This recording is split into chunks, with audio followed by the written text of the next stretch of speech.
ACI প্রিমিয় প্লাস্টিকের সৌজন্যে শ্রীলঙ্কা বাংলাদেশ সিরিজের খবর।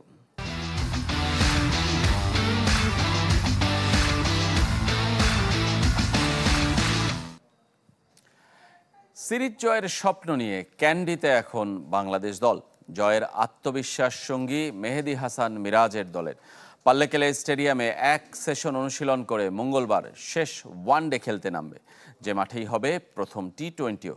ক্যান্ডি থেকে রেদওয়ান শোয়েবের রিপোর্ট। চায়ের কাপে সমাজ বদলের ঝর্ণা তুলে আগে গোছান নিজেকে।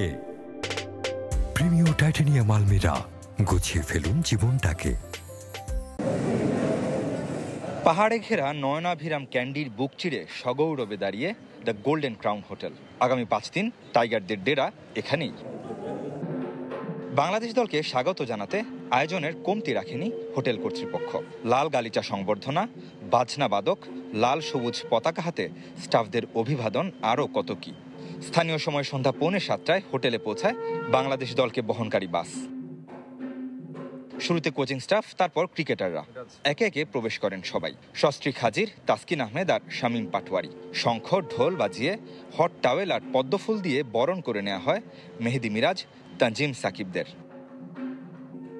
শুধু ছিলেন না হেড কোচ ফিল সিমন্স, যিনি চিকিৎসা নিতে অবস্থান করছেন ইংল্যান্ডে। শান্তকে এদিন সুস্থ দেখা গেছে। তৃতীয় ওয়ানডে খেলতে বাধা নেই। হোটেল লবিতে ছিল আনুষ্ঠানিকতা।